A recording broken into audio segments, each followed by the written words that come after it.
Messi যেন ছুটছেন fifth গিয়ারে, যেখানে সমসাময়িকেরা বুট জোড়া তুলে রেখে অবসরের গল্প খোঁজেন, নামলেই তিনি ক্যানভাসে আঁকেন নতুন রূপকথা, পায়ে পায়ে গড়েন ইতিহাস। সোমবার রাতে অস্ট্রিয়ার বিপক্ষে মাঠে নামার আগে এই মহানায়ককে হাতছানি দিচ্ছে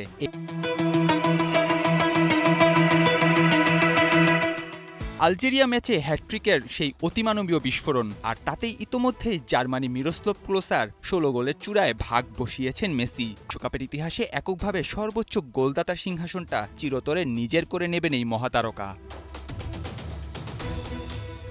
রেকর্ডের হাতছানি এখানেই শেষ নয়। বিশ্বকাপের সবচেয়ে বেশি ১৬টি ম্যাচে জয়ের স্বাদ পেয়েছিলেন ক্লোসা। আলজেরিয়াকে হারিয়ে মেসি এখন দাঁড়িয়ে সেই জার্মান গ্রেটের পাশে। সোমবার ডালাসের রণক্ষেত্রে আলবি সেলেস্তেরা হাসলেই এককভাবে সবচেয়ে বেশি ম্যাচ জয়ের বরপুত্র বনে যাবেন এলেম10। তবে আলজেরিয়ার বিপক্ষে বক্সের বাইরে থেকে চোখ ধাঁধানো শট, অস্ট্রিয়ার বিপক্ষে ডি বক্সের বাইরে থেকে আরেকটি মেসি ম্যাজিক মানেই রিভেনিলোকে টপকে দূরপাল্লা শটের একক রাজা বনে যাওয়া।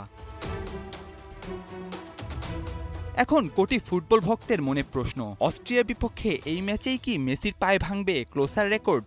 রিভেলিনোকে কি পেছনে ফেলবেন এলেম10? ৩৯ বছর বয়সেও রেকর্ড বই ওলটপালট করতে চাতকের মতো চেয়ে আছে গোটা ফুটবল বিশ্ব। ডালাসে কি হবে শুধুই অস্ট্রিয়াবধ, নাকি মেসির ট্রিপল ইতিহাস, নাকি ঘটবে কোনো অঘটন? নাহিয়ান আরিফিন, ৭১।